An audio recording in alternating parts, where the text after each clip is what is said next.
So welcome to my site, everybody. My name is Paul Smyers. I'm a real estate agent in the beautiful state of Virginia, Shenandoah Valley, and I specialize in rural property. And I often get inquiries about how can I get a piece of property, a land or something, a home, on the lower end of the budget. And that's a big question because I have a personal interest in it. I've known people who were homeless and lived in a very creative way myself long ago. I had lived in some pretty odd places, but they were fun, and I don't remember any bad things about them, really just different. So let's talk a little bit about that. First of all, the strategy that you need is to find a property that the cost per acre of land, you're going to find that a lot better in the rural areas. If you can go out 10 miles from some of these towns, like where I live, 10 miles from Waynesboro, Virginia, you don't have to go far from some of these towns where you can have a private property, maybe 2 or 3 acres, and a little homestead, and it's not going to cost an arm and a leg because it's not in a big development. You don't have to pay HOA fees and all that. The taxes are lower in rural areas. And if you're a little bit older, your children are grown, for example, or maybe you don't have any children yet, but you'd like to, but you can live a little bit further out from a town, and while you're saving your money and living, and maybe you're going to raise a family, maybe you have some children on the way, and they're small yet, but they're not going to go to school until a few years. So you can buy a property that's out in the countryside for a lot less money, and the taxes are also a lot less. So do-it-yourself land clearing. There are people out there who have all kinds of skills. They know how to work a chainsaw. They have pals and friends that can come there on a weekend and chop down some trees. If you can bring some do-it-yourself skills to the table, you can afford something that's maybe less desirable to other people because you know that I'm going in. For example, I had a client one time who was a retired carpenter. He had some money and he had some assets, but he didn't want to get a loan, and he didn't want to spend a lot of cash. So he had a certain budget, and I wasn't able to help him at this particular time. And he may be able to find something, maybe another state, or maybe he'll come back and look in Virginia.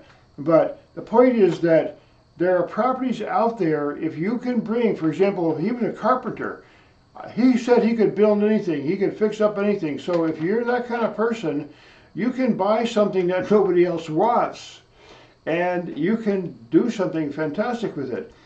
When I was married years ago, I lived in upstate New York, and we bought this funky old house. I'll tell you about it some other time. But it was advertised as a 4 or 5 bedroom, but the bedrooms are like so tiny that we had to eliminate like 4 of them. There was really only one decent bedroom, and it had what they call a knee wall, and the cottage itself was only like 1,200 square feet, and it was a 2-story with a narrow stairway up and down the middle. And boy, we went up and down a lot of stairs, up and down, because all the bedrooms upstairs in our offices, and then the living room was just downstairs. The living room and the kitchen formed the middle floor, and then there was a basement, which was kind of funky. We'd go down there and do our laundry and stuff, but that was it. And it was a very kind of funky house, but we lived in construction for 5 years. 5 years. We had a deck built, we had both bathrooms renovated, we tore out some of the old bedrooms, and we made it like a large, beautiful open area with the skylights and everything and hanging plants, and it was absolutely wonderful. It was like a hobbit house, but we modified it, but it's dead on the market. We happened to buy it because we were creative. She was an artist and I was very creative as a photographer. He said, okay, let's get this property, because it had 12 fruit trees on the property, 12 apple trees, plus some other fruit trees. It had a bunny hutch, and it had a big, huge farm field behind me that we didn't have to pay for. We didn't pay the taxes or anything, but we could look at it. And that's another good reason that you can save money. You can find a property that's located next to a forest or a big farm or something where nobody's going to build there, and it's very pastoral. Like I said, where I used to live, we had this guy behind us. He had like a whole bunch of acres, and he was a big shot in town, and he owned all this land that he had been given. He was an old guy. He wore a big cowboy hat and everything, but he wanted to sell this land, and we lived there for 12 years, and it was for sale before we lived there, and after we lived there, he never sold that land because it was 5-acre zoning and nobody wanted to go and buy all that land and go through all the procedures and getting all the permits because it was near a stream and they would have to do a whole septic analysis and all this stuff. And nobody bought that land, but we had the beautiful view of it and the cornfield, and it would face south. It was just absolutely wonderful. The deer would be out there and not paying a single dime of taxes, and nobody's building there. So the strategy, if you don't have much money, see if you can position yourself near a farm or near a well-established forest or something, a state park, where nobody's going to build there. Where I live, one part of my property on one level, on one backyard there, behind, there's a huge forest.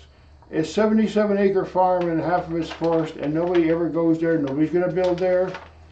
So the strategy is I only have a few acres, but I don't have to really own all those acres. For all practical purposes, I'm insulated and I'm fine. You see, so that's another strategy. Think about where you position the home that you buy, because if you buy a cheap property, it just happens to be near a firehouse or a whole bunch of neighbors right next to you, and there's, you know, you could throw a rock out the window and hit your neighbor's house.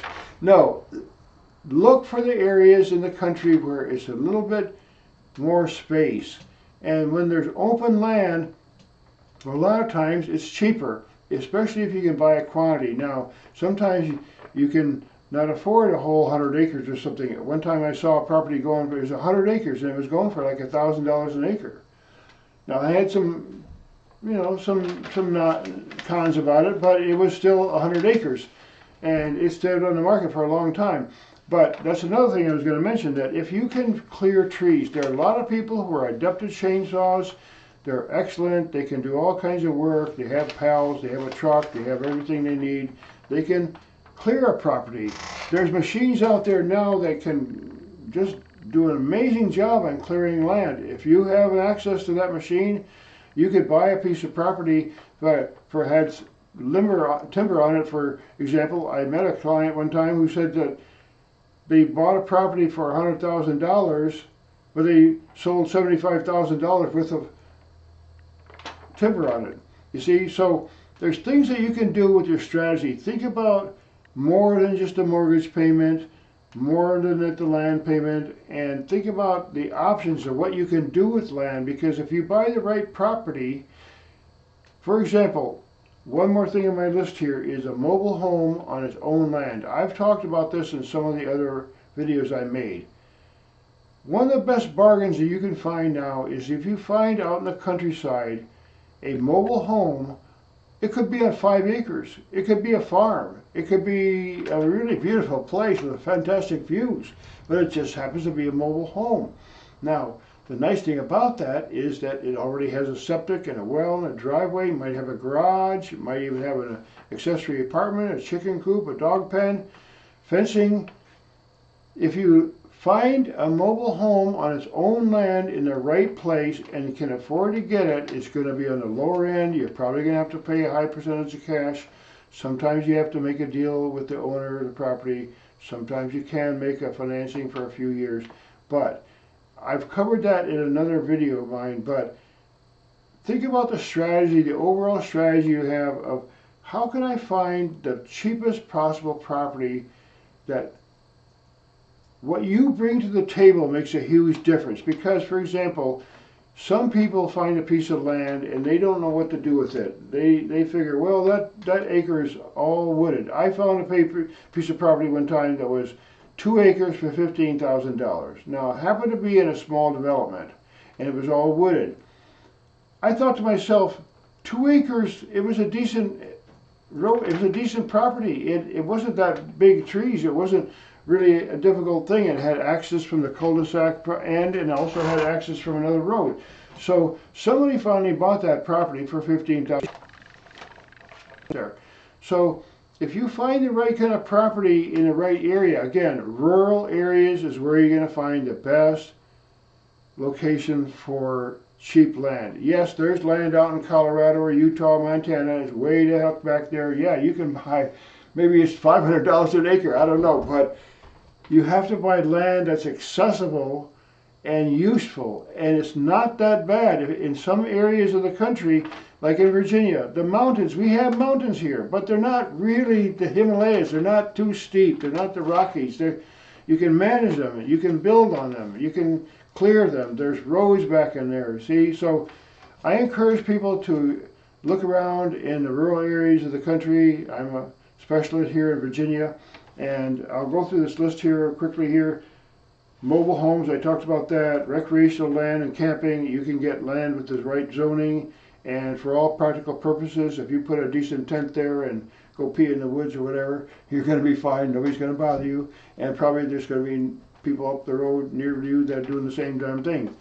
So bring something to the table when you buy land, and be prepared to live a little rustically. Maybe you'll have to fix up a property. Maybe you'll live in it for 5 years before it's finally done, and so on. But think about what you're bringing to the table, because there's prices out there. Sometimes the sellers are begging.